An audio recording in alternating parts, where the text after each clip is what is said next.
नमस्कार, Bharat coulomb academy आप सभी का हार्दिक स्वागत है। चलिए आज हम फिर से कुछ करंट अफेयर के क्वेश्चन पर चर्चा करने वाले हैं। ठीक है, तो चलिए क्वेश्चन नंबर 1 है, कैबिनेट द्वारा स्वीकृत 5 लाख रुपए के स्वास्थ्य बीमा कवरेज के लिए वरिष्ठ नागरिकों की न्यूनतम आयु क्या है? तो इसका जो आंसर है वो है option number C is the correct answer, 70 वर्ष की आयु। ये जो है आयुष्मान भारत पीएम आरोग्य योजना के तहत 70 वर्ष या उससे अधिक आयु वाले लोगों के लिए किया गया है। ठीक है, इस आयुष्मान भारत पीएम जन आरोग्य योजना जो है वो अप्रैल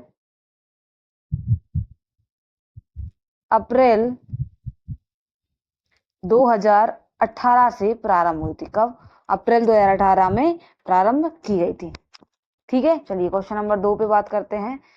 भारत के सेमीकंडक्टर क्षेत्र को बढ़ावा देने और वैश्विक निवेश को आकर्षित करने के उद्देश्य से आयोजित सेमीकॉन इंडिया 2024 की मेजबानी कौन सा राज्य कर रहा है? ठीक है, कौन सा राज्य कर रहा है? तो इसका जो आंसर है वो है option number C is the correct answer. मेजबानी कौन कर रहा है? उत्तर प्रदेश कर रहा है। ठीक है, प्रधानमंत्री नरेंद्र मोदी ने 11 सितंबर को इसका उद्घाटन किया, इस कार्यक्रम का। ठीक है, और ये 11 से 13 सितंबर तक चला। ठीक है, कहां पर? ग्रेटर नोएडा के इंडिया एक्सपो मार्ट में। ठीक है, सेमीकॉन इंडिया 2024 की मेजबानी उत्तर प्रदेश ने की। ठीक है, चलिए अगले क्वेश्चन की बात करते हैं। भारत दुनिया का दूसरा सबसे बड़ा 5G स्मार्टफोन बाजार बन गया है। भारत ने 5G स्मार्टफोन के लिए दुनिया का दूसरा सबसे बड़ा बाजार बनने के लिए किस देश को पीछे छोड़ा है? ये देना है आंसर। तो इसका जो आंसर है वो है option number C is the correct answer. संयुक्त राज्य अमेरिका को पीछे छोड़ा है, लेकिन चीन से अभी पीछे है। चीन से पीछे है। चीन है पहले नंबर पर। चीन पहले है, उसके बाद है इंडिया और फिर आएगा संयुक्त राज्य। ठीक है, तो संयुक्त राज्य अमेरिका को पीछे छोड़ दिया है। किसने? भारत ने। किसमें? कि काउंटर पॉइंट की मार्केट मॉनिटर सेवा के अनुसार 2024 की पहली छमाही में भारत दुनिया का दूसरा सबसे बड़ा 5G हैंडसेट बाजार बन गया है। ठीक है, जिसने अमेरिका को पीछे छोड़ा, लेकिन चीन से पीछे है अभी भी। ठीक है, काउंटर पॉइंट की मार्केट मॉनिटर सेवा के अनुसार 2024 की छमाही में। ठीक है, याद रखना है। चलिए अगले क्वेश्चन की बात करते हैं, क्वेश्चन नंबर 4 की। भारत में मौसम और जलवायु पूर्वानुमान को बेहतर बनाने के लिए केंद्रीय मंत्रिमंडल द्वारा अनुमोदित मिशन का नाम क्या रखा गया? तो इस मिशन का जो नाम है वो है मिशन मौसम। क्या नाम है? मिशन मौसम इज द करेक्ट आंसर है। ठीक है, इसमें क्या हुआ है? मिशन मौसम को केंद्रीय मंत्रिमंडल ने 2 वर्षों तक, मतलब 2 वर्षों में 2000 करोड़ रुपए का व्यय करेगी इस पर। ठीक है, 2 वर्षों में के साथ मंजूरी की है। ठीक है, चलिए अगले क्वेश्चन की बात करते हैं, क्वेश्चन नंबर 5 की। कि 2024 के यूएस ओपन में महिला और पुरुष एकल खिताब किसने जीता है? जिसका जो आंसर है वो है option number A is the correct answer. Aryna Sabalenka ने और जेनिक सिन्नर ने ये खिताब जीता है। ठीक है, आर्याना जो है वो बेलारूस की खिलाड़ी हैं। कहाँ की? बेलारूस की खिलाड़ी हैं। ठीक है, और जो जेनिक सिन्नर हैं वो दुनिया के नंबर 1 खिलाड़ी। ठीक है, नंबर 1 खिलाड़ी। ठीक है, कौन? जेनिक सिन्नर। उन्होंने 8 सितंबर 2024 को यूएस ओपन का खिताब जीता था। किसने? जेनिक सिन्नर ने। ठीक है, तो इसका जो आंसर वो है आर्याना सावालेंका और जेनिक सिन्नर ने यूएस ओपन में महिला और पुरुष एकल खिताब जीता है। ठीक है, चलिए अगले क्वेश्चन की बात करते हैं, क्वेश्चन नंबर 6 की। कि भारत अमेरिका का संयुक्त सैन्य अभ्यास युद्ध अभ्यास का 20वां संस्करण कहां हुआ? इसका जो आंसर है वो है option number B is the correct answer, Mahajan field firing range में हुआ, जो राजस्थान में है। ठीक है, कहां पर? राजस्थान में। ठीक है, ये 9 सितंबर से 22 सितंबर तक चलेगा। कब से? 9 सितंबर से 22 सितंबर तक चलेगा ये सैन्याभ्यास। ठीक है, ये सैन्याभ्यास जो है वो 2004 से प्रारंभ हुआ था। कब से? 2004 से स्टार्ट हुआ था। भारत और अमेरिका के बीच में बारी बारी से होता है हर साल। ठीक है, चलिए क्वेश्चन नंबर 7 की बात करते हैं। विश्व का पहला संरक्षण और प्रजनन केंद्र जो गंभीर रूप से लुप्त प्राय एशियाई राजा गिद्ध के लिए समर्पित है, कहाँ शुरू किया गया है? ठीक है, तो ये जो है वो महाराजगंज उत्तर प्रदेश में शुरू किया गया है, और इसका जो नाम रखा गया है वो जटायु रखा गया है। क्या? जटायु। ठीक है, इसका नाम क्या रखा गया है? जटायु रखा गया है। एशियाई राजा गिद्ध के लिए विश्व का पहला संरक्षण और प्रजनन केंद्र खोला गया है, जिसका नाम जटायु रखा गया है। इसका उद्घाटन कहाँ, किस दिन हुआ है? तो इसका जो उद्घाटन है वो 6 सितंबर को हुआ है। कब? कहाँ पर? उत्तर प्रदेश में।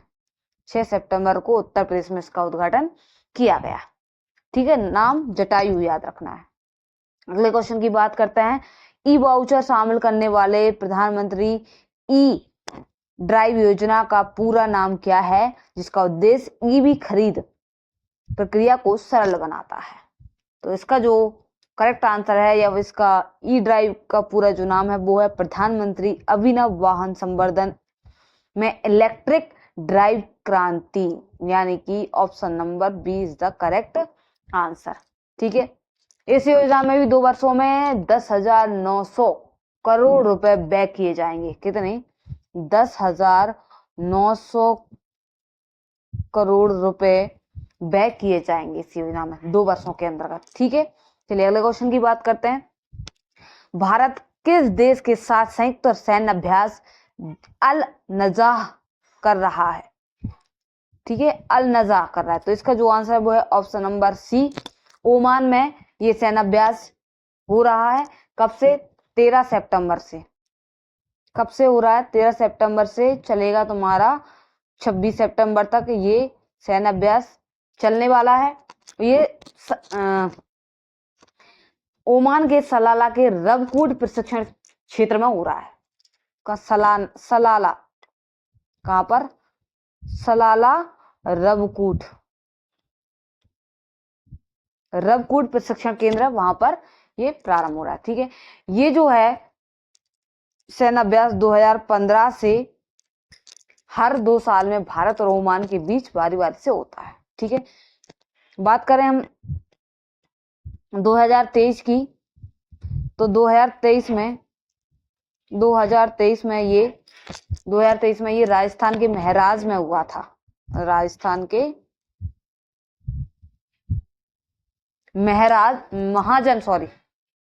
महाजन में। कहां पर हुआ था? महाजन में। ठीक है, महाजन में हुआ था। चलिए अगले क्वेश्चन की बात करते हैं। क्वेश्चन नंबर 10 की, अंडमान और निकोबार द्वीप समूह में पोर्ट ब्लेयर का नया नाम क्या है, जो कभी चोल साम्राज्य का एक नौसैनिक अड्डा था और जहां नेताजी सुभाष चंद्र बोस ने पहली बार तिरंगा फहराया था? तो इसका जो नाम है वो श्री विजयपुरम रख दिया गया है, यानी कि ए इज द करेक्ट आंसर है। ये किसने? अमित शाह ने घोषणा की है, अमित शाह ने। ठीक है, कब? 13 सितंबर को। 13 सितंबर को इसकी घोषणा की है, श्री विजयपुरम नाम रखने की। सोशल मीडिया एक्स पर इसकी जानकारी दी है। सोशल मीडिया एक्स पर इसकी जानकारी दी है। ठीक है, पोर्ट ब्लेयर जो है वो अंडमान निकोबार द्वीप समूह की राजधानी है। ठीक है, चलिए अगले क्वेश्चन की बात करते हैं। क्वेश्चन नंबर 11 की बात करते हैं। क्वेश्चन नंबर 11 क्या कहता है? हाल ही में विनेत्रा शब्द समाचारों में था, यह भारत के रक्षा क्षेत्र से संबंधित है। तो ये क्या है? विनेत्रा क्या है? विनेत्रा एक पनडुब्बी बचाव प्रशिक्षण सुविधा है। क्या है? पनडुब्बी बचाव प्रशिक्षण केंद्र, यानी कि इसका जो आंसर है वो है option number B is the correct answer. ठीक है, B is the correct answer. ठीक है, ये जो है विनेत्रा INS सातवाहन विशाखापट्टनम में शुरू की गई कलवरी पनडुब्बी एस्केप प्रशिक्षण सुविधा है। ठीक है, एक बार फिर से सुन लीजिए, विनेत्रा INS सातवाहन विशाखापट्टनम में शुरू की गई कलवरी पनडुब्बी एस्केप प्रशिक्षण सुविधा है। ठीक है, चलिए अगले क्वेश्चन की बात करते हैं। नजफगढ़ में भारतीय वायुसेना बेस रिपेयर डिपो में हाल ही में स्पेक्ट्रम 2024 नामक एक सम्मेलन आयोजित किया गया है। इसमें युद्ध के किस क्षेत्र को संबोधित किया गया है? तो इसमें युद्ध के इलेक्ट्रॉनिक युद्ध को संबोधित किया गया है। ठीक है, जो स्पेक्ट्रम 2024 सम्मेलन है वो इलेक्ट्रॉनिक युद्ध पर केंद्रित है। इसका जो कॉन्फ्रेंस विषय जो रहा है वो है EW रुझान, प्रौद्योगिकियां और रख रखाव चुनौतियां। ये क्या था? इसका विषय था। चलिए अगले क्वेश्चन की बात करते हैं। हाल ही में EPEDA यानी कि अपेडा ने वैश्विक स्तर पर भारतीय जैविक उत्पादों को बढ़ावा देने के लिए लुलु ग्रुप के साथ भागीदारी की है। कृषि और संसाधित खाद्य उत्पाद निर्यात विकास प्राधिकरण यानी कि अपेडा किस मंत्रालय के अंतर्गत आता है? तो इसका जो आंसर है वो है option number C is the correct answer, वाणिज्य और उद्योग मंत्रालय के अंतर्गत आता है। ठीक है, इसका जो उद्देश्य है वो है कि कृषि और संसाधित खाद्य उत्पाद निर्यात विकास प्राधिकरण अधिनियम जो है वो 1985 में संसद द्वारा पारित किया गया था। ठीक है, अपेडा यानी कि कृषि और संसाधित खाद्य उत्पाद निर्यात विकास प्राधिकरण अधिनियम, ये कब पारित किया गया था? संसद में 1985 को पारित किया गया था। ठीक है, चलिए कब किया गया था? 1985 को पारित हुआ था ये अधिनियम संसद द्वारा। ठीक है, संसद द्वारा। अगले क्वेश्चन की बात करते हैं। हाल ही में रूस के कजान में आयोजित ब्रिक्स साहित्य मंच 2024 का विषय क्या था? ठीक है, तो ब्रिक्स की बात कर लेते हैं। तो ब्रिक्स जो है हमारा B से ब्राजील, R से रूस, I से इंडिया, C से चीन और S से साउथ अफ्रीका, ये देश सदस्य देश हैं। ठीक है, प्रारंभ में ब्रिक्स था। क्या था? ब्रिक। प्रारंभ में क्या था? ब्रिक, जिसकी स्थापना कब हुई थी? 16 जून 2009 को इसकी स्थापना हुई थी। ठीक है, बाद में फिर साउथ अफ्रीका जोड़ा गया। ठीक है, अब ब्रिक्स की बात करें हम, तो ये जो संस्करण है ये 16वां संस्करण है। ठीक है, 2024 का जो संस्करण वो 16वां संस्करण है और 15वां संस्करण जो था वो साउथ अफ्रीका में हुआ था। ठीक है, 15वां संस्करण कहाँ हुआ था? साउथ अफ्रीका में हुआ था। ठीक है, ये जो है वो 11 सितंबर से स्टार्ट हुआ है ब्रिक्स का ये सम्मेलन। ठीक है, चलिए अगले क्वेश्चन की बात करते हैं, क्वेश्चन नंबर 15 की। हाल ही में केंद्रीय मंत्री श्री ज्योतिरादित्य माधव सिंधिया ने अष्टलक्ष्मी महोत्सव की आधिकारिक वेबसाइट लॉन्च की है। अष्टलक्ष्मी महोत्सव का उद्देश्य क्या है? तो अष्टलक्ष्मी महोत्सव की बात करें पहले, तो ये जो है पूर्वोत्तर के 8 राज्यों को केंद्रित है। अरुणाचल प्रदेश, असम, मणिपुर, मिजोरम, मेघालय, नागालैंड, सिक्किम और त्रिपुरा।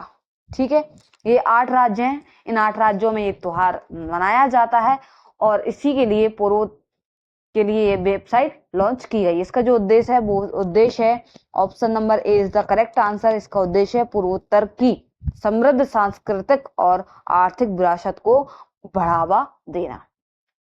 ठीक है, इसको बढ़ावा देना है। ठीक है, चलिए अगले क्वेश्चन की बात करते हैं, क्वेश्चन नंबर 16 की। भारतीय खाद्य निगम FCI द्वारा शुरू किए गए स्वच्छता और जन भागीदारी पर केंद्रित अभियान का नाम क्या है? तो इस अभियान का नाम जो है वो है ऑप्शन नंबर डी, स्वच्छता ही सेवा है। ठीक है, स्वच्छता ही सेवा है। यह अभियान जो है वो 17 सितंबर से 2 अक्टूबर तक चलता है। ठीक है, 17 से 2 अक्टूबर तक चलता है। यह जो है वो स्वच्छता से ही सेवा अभियान जो है वो भारत के 760 स्थानों पर, यानी कि जम्मू कश्मीर से केरल तक और गुजरात से पूर्वोत्तर तक चलता है। ठीक है, जम्मू कश्मीर से केरल तक और गुजरात से पूर्वोत्तर तक चलता है ये अभियान। 760 स्थानों पर चलता है और 17 सितंबर से 2 अक्टूबर तक चलता है ये मिशन अभियान। ठीक है, स्वच्छता ही सेवा अभियान। अगले क्वेश्चन की बात करते हैं, क्वेश्चन नंबर 17 की, कि G20 कृषि मंत्री स्तरीय बैठक 2024 कहाँ आयोजित थी, कहां पर हुई है? तो इसका जो आंसर है वो है option number B is the correct answer. Cuba, Brazil में आयोजित हुई है। ये 12 सितंबर से स्टार्ट हुई है और 14 सितंबर तक चली। 12 से 14 तक चली है ये।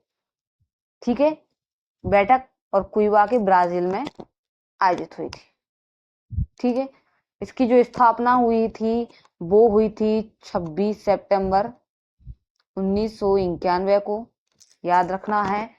और इसमें 19 संप्रभु देश शामिल हुए थे। यूरोपीय संघ शामिल हुआ था और अफ्रीकी संघ भी शामिल था। 19 संप्रभु देश, यूरोपीय संघ और अफ्रीकी संघ भी शामिल था, ये याद रखना है। ठीक है, 2023 में अफ्रीकी संघ को किसे सदस्य के रूप में शामिल किया गया था? किसमें? G20 में। लिख देती हूँ एक मिनट, कि भाई जो हमारा अफ्रीकी संघ था, अफ्रीकी संघ पिछले साल ही शामिल हुआ है 2023 में। ठीक है, 2023 में शामिल हुआ है 21वें सदस्य के रूप में। ठीक है, 21वें सदस्य के रूप में शामिल हुआ है। बात करें, थोड़ी सी और बात कर लेते हैं हम, कि भारत का प्रतिनिधित्व किसने किया? तो भारत का प्रतिनिधित्व केंद्रीय कृषि एवं किसान कल्याण राज्य मंत्री श्री रामनाथ ठाकुर, कौन? रामनाथ ठाकुर जी ने प्रतिनिधित्व किया है भारत की ओर से। ठीक है, याद रखना है, भारत की ओर से रामनाथ ठाकुर ने प्रतिनिधित्व किया है। रामनाथ ठाकुर कौन है? केंद्रीय कृषि एवं किसान कल्याण राज्य मंत्री। ठीक है, इन्होंने प्रतिनिधित्व किया है किसका? G20 कृषि मंत्री स्तरीय बैठक 2024 का, जो कहां पर आयोजित हुई थी? क्यूबा, ब्राजील में हुआ आयोजित हुई थी, जो 12 से 14 सितंबर तक चली थी। ठीक है, चलिए अगले क्वेश्चन की बात करते हैं, क्वेश्चन नंबर 18 की, भारत के रक्षा क्षेत्र के संदर्भ में प्रोजेक्ट जोरावर का तात्पर्य क्या है? ठीक है, तो इसका जो आंसर है वो है option number B is the correct answer, हल्के टैंकों का विकास करना। ठीक है, हल्के टैंकों का विकास करना इसका आंसर है। इस परियोजना का जो नाम है वो जोरावर सिंह कहलूरिया के नाम पर रखा गया है, कहलूरिया के नाम पर रखा गया है। ठीक है, चलिए, जानकारी अच्छी लगता है तो वीडियो को लाइक कीजिए, शेयर कीजिए और चैनल को सब्सक्राइब कीजिए और बेल आइकन को जरूर दबाइएगा, ताकि आने वाली वीडियोस के नोटिफिकेशन आपको मिलते रहें। चलिए, तब तक के लिए नमस्कार, जय हिंद, जय भारत।